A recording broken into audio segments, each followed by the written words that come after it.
Hey,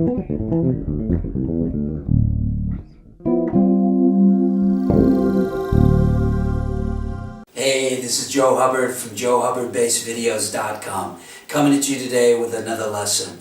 And this particular lesson is a review of all the chord superimposition concepts that we've studied so far in this course. So with that in mind, grab your bass and let's get started. In previous lessons, we took a look at how to take a line based on a chord type and apply that line over the same chord from different degrees, or how these lines would work over other chord types. In today's lesson, we're going to take a look at this in reverse, where we see a chord in a harmonic progression and develop the skill to understand how to apply lines based on the same chord type or different chords from different degrees of that specific chord. Now stick with me. So just to recapitulate, just so we're all clear and we're all on the same page, what we've been doing up to this point is taking a chord type, like we took a minor seventh chord and we created lines with that specific chord.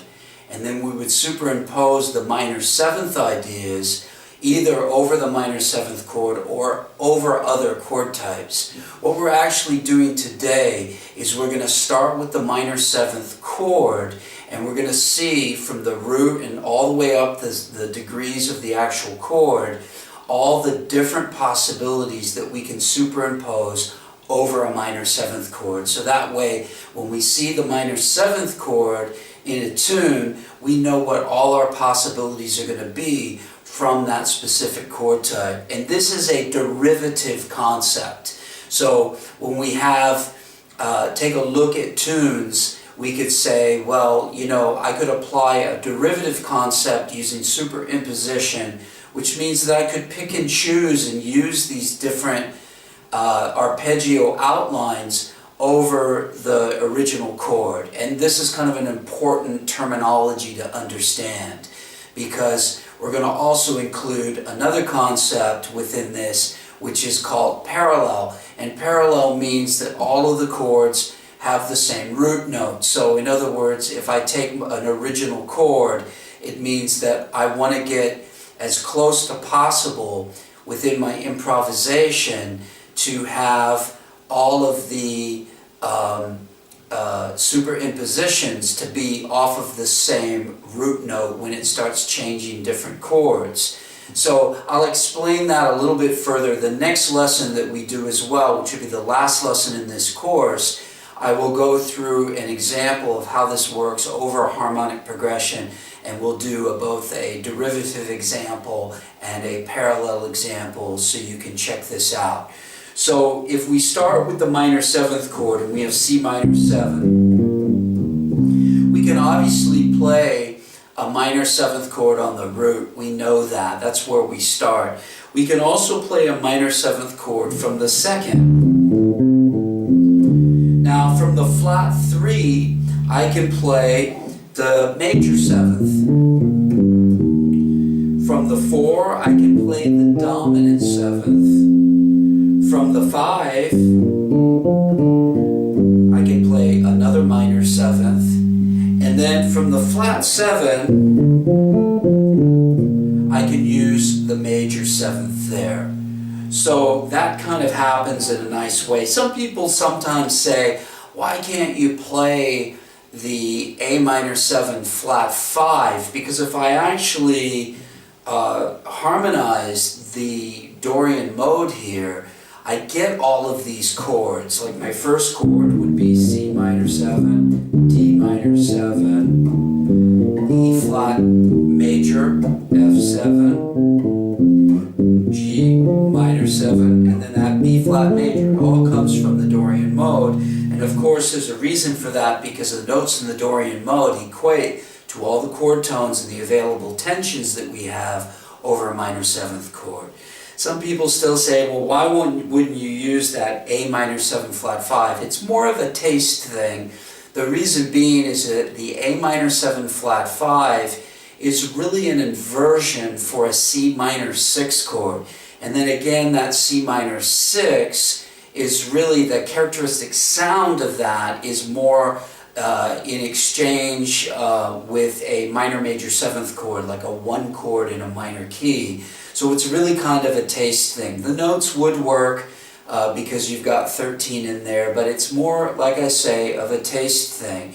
So these are the ones that I'm choosing and suggesting that you use, and I think they sound the best using these in a superimposition context.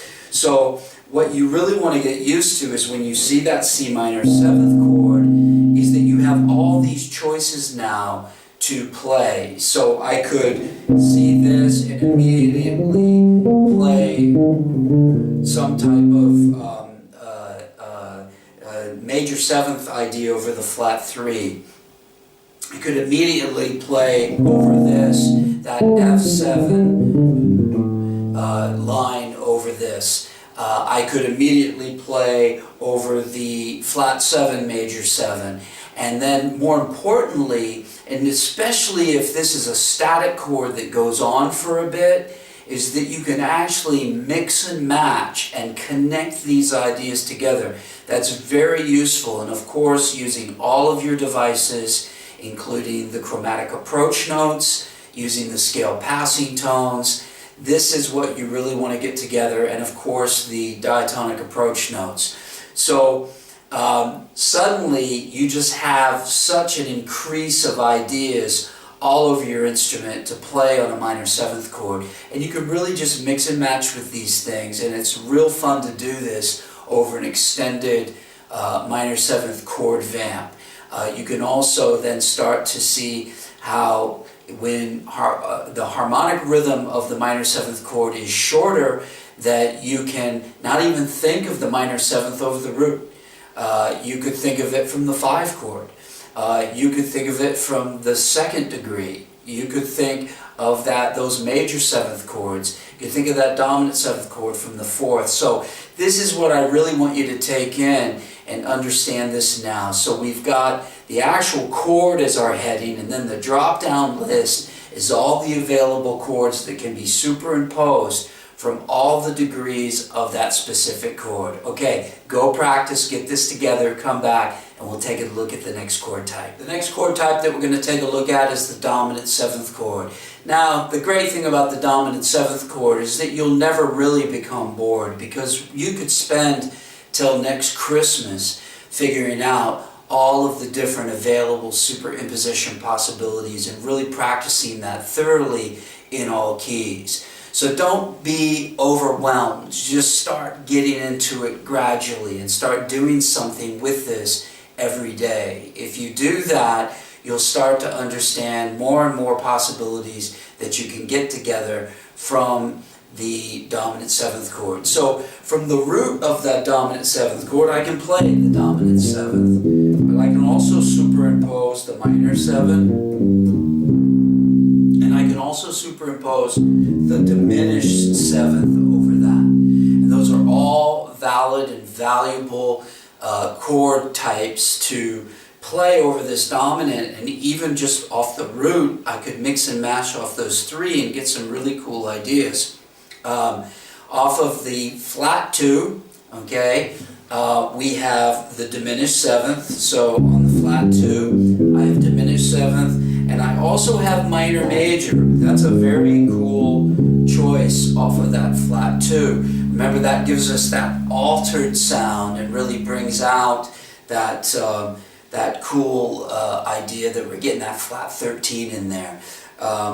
So the next one is going to be from degree 2, and here we have the major 7, and then we also have a dominant 7th over that as well. Okay, from flat 3, we've got our minor 7th chord.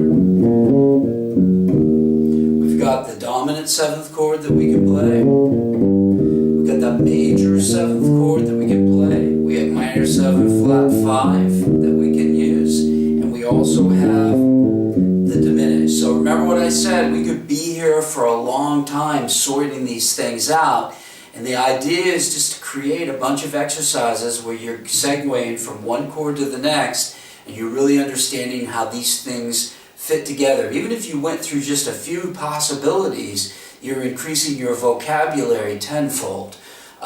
So we move on to degree 3, and from there we can have the minor 7 flat 5.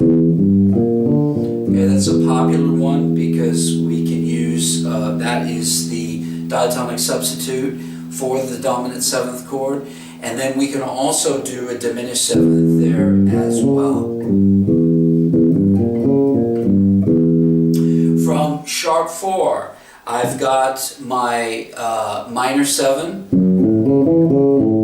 that I can use. I've got that dominant 7th chord. Okay, I've got the minor 7 flat 5. And then I've got the diminished chord as well. And remember that whole building in minor thirds from the root, the flat 3, that sharp 4 is that next point of that. And how, you know, we could have successive chords moving up in minor thirds, and you could start mixing and matching, because from the root we got the dominant, minor, and diminished. From the flat 3 I got minor, dominant, major, minor 7 flat 5, diminished. From the sharp 4 I've got the minor 7, dominant 7, minor 7 flat 5, and diminished. So I can have a lot of different exercises that I could come up with that would keep me busy for a while, okay? So from the 5th, we've got the diminished 7, which is a nice sound over there, okay? And I've also got minor, major 7th, which is also very cool, okay? Then flat 6, I've got that major 7th sound that I can play over that, which is beautiful on that dominant 7th chord from the flat 13. And then I've got on 6 my minor 7. Okay, I've got the dominant. Okay, I've got major 7 over that. Minor 7, flat 5. Okay, and then from the flat 7, I've got the diminished 7. So, wow, a lot of possibilities here. The worst thing that you could do is hope that within 3 weeks you're going to master all of this material. You're not going to get over that straight away. Just start going into this slowly. Remember, by Christmas next year, you should just about start to be really inculcating a lot of this material in. The deal is, it's a slow burn progression. It happens over a period of time. You can't get it all together in one shot. It's just impossible.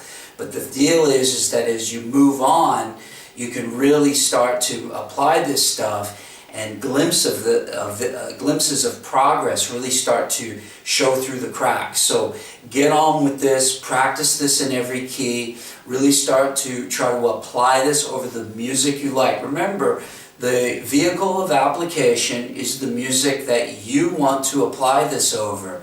That has to come into it. This is a question that often comes up. Wow, we're doing the exercises, how do we apply it? Play it over the music that you want to play. That's essential. You have to do that. If you don't do that, you're never going to be able to use it. So the thing is it slow progress? Yes, it is. But it will work if you start to apply it over the music that you do. And the thing is, remember, the next lesson, the next lesson is the real application over a harmonic progression. And I'm going to show you how to work these lines out, how to write your own lines, how to create this so you can sort of understand how to use this superimposition with a lot more clarity. Okay, get this together, come back, and we'll look at the next chord type. Okay, so the next chord type that we're going to take a look at is the major 7th. And from the major 7th, from the root, I can play a major 7th, as we know. From 2, I can play a dominant 7th chord. Okay, from 3, I've got a minor 7th. From 5, I have that major 7 sound. From 6, I've got the minor 7, and then from the 7, I get the minor 7. Okay, this is very cool because I get all of these tensions in here. You know, note when I've got that dominant 7th over that, I've got the 9 sharp 11, the 13, and then the root. Okay, when I've got the E minor 7th from the 3, I've got the 3, 5, the 7, and the 9. From the 5, I've got the 5, 7, 9, sharp 11, and then from the 6, 7, I've got the 7, 9, sharp 11, 13. So all of those, again, would be harmonized from the Lydian mode, you know, this is a very cool thing to kind of take a look at. We left out that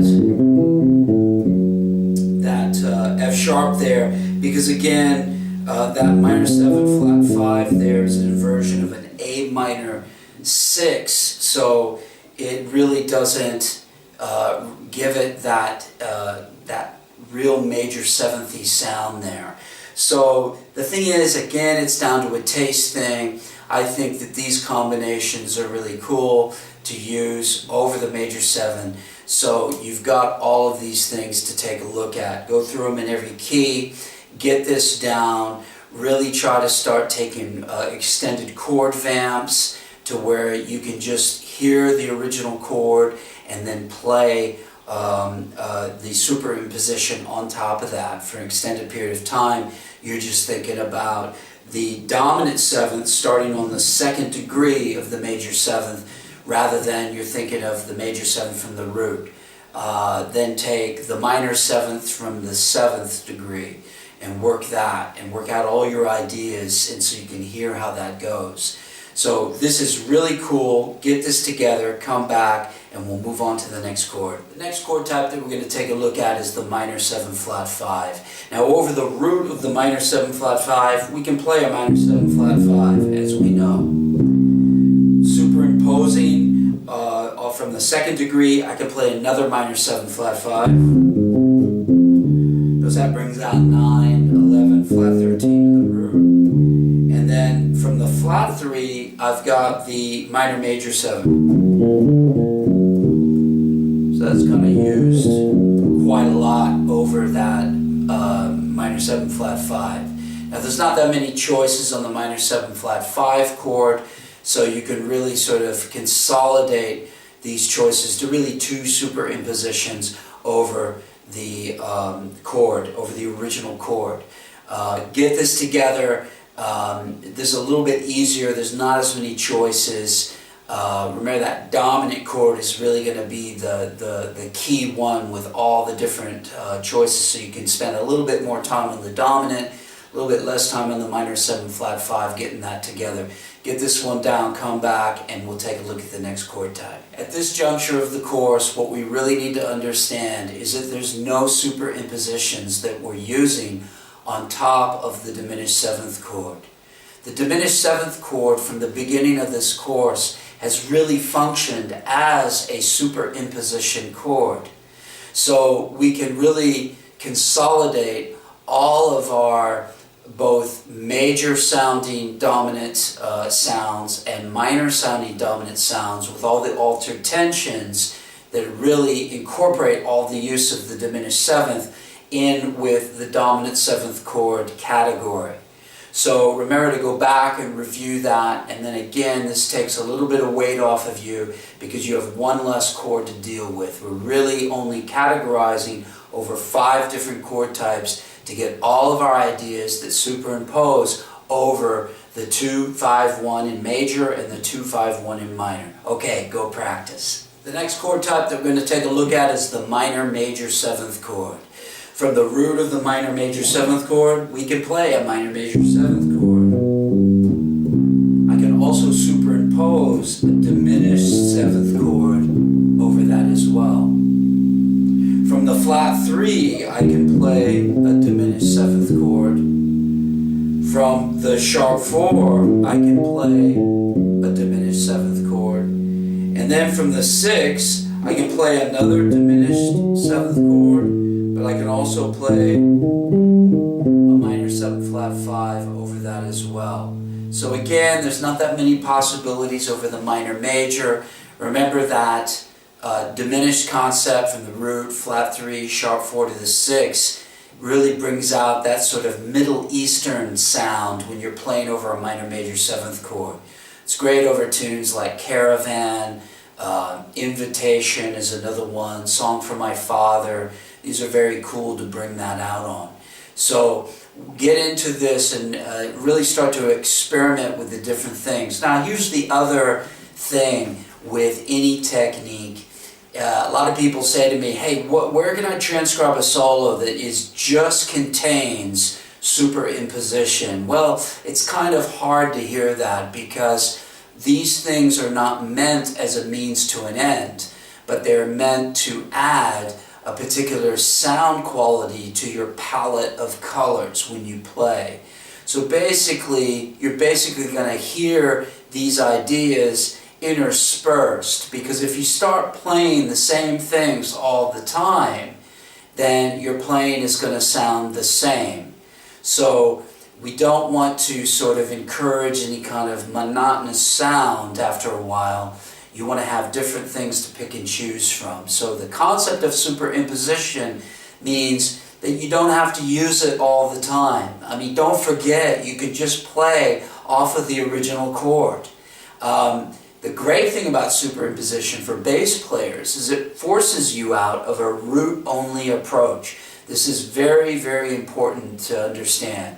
But the thing is don't forget that you can do that, and don't train that out of your system.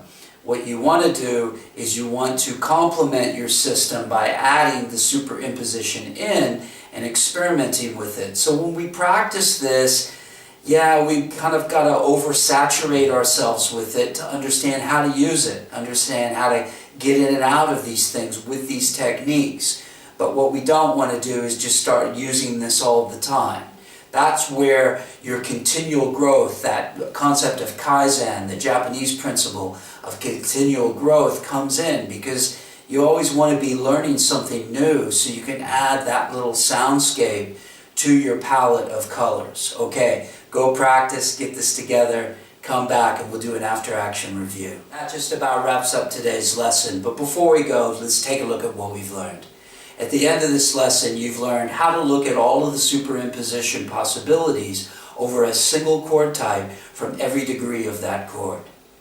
How to blend different superimposition options to create and mix different tonal sonorities.